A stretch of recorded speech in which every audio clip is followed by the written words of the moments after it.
తల్లిదండ్రులు కావాలని మీ కలను సాకారం చేసుకోండి. ఓఎస్ఎస్ ఫర్టిలిటీ వారి తక్కువ ధర సంతానోత్పత్తి చికిత్సతో అపాయింట్మెంట్స్ కొరకు కాల్ చేయండి 7825893604.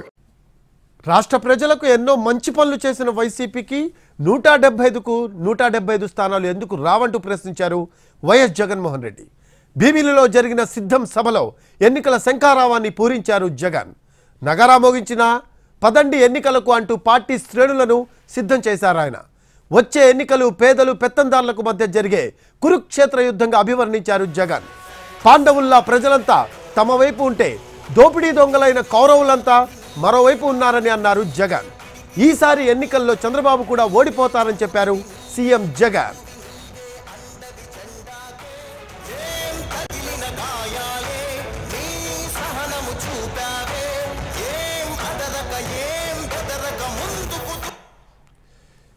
వచ్చే ఎన్నికల్లో 175 సీట్లు గెలుచుకుందామని పార్టీ శ్రేణులకు సీఎం జగన్ పిలుపునిచ్చారు. ప్రతి ఇంటికి వెళ్లి ప్రభుత్వం చేసిన మంచి పనిని వివరించాలని సూచించారు ఆయన.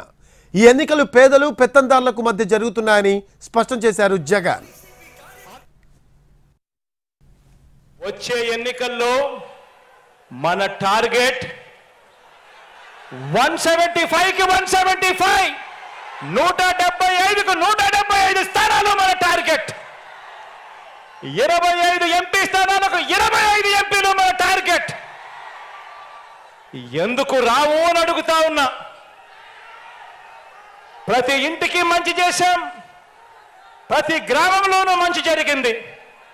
మరి ప్రతి ఇంట్లోనూ మంచి జరిగినప్పుడు, ప్రతి గ్రామంలోనూ మంచి జరిగినప్పుడు ఆ ప్రతి గ్రామంలోనూ 60% ప్రజలు, 60% కుటుంబాలు మీ వెంట మన వెంట ఉంటే ఎందుకు రావు 175కు 175 అని అడుగుతా ఉన్నాను. గజ దొంగల ముఠాను ఓడించేందుకు సిద్ధమా అని అన్నారు సీఎం జగన్. వచ్చే ఎన్నికలు దోచుకో పంచుకో తినుకో విధానానికి అయితే జరుగుతున్నాయన్నారు. వాళ్ళ సామాజిక అన్యాయానికి మన సామాజిక న్యాయానికి మధ్య జరగబోయే యుద్ధమని తెలిపారు సీఎం జగన్.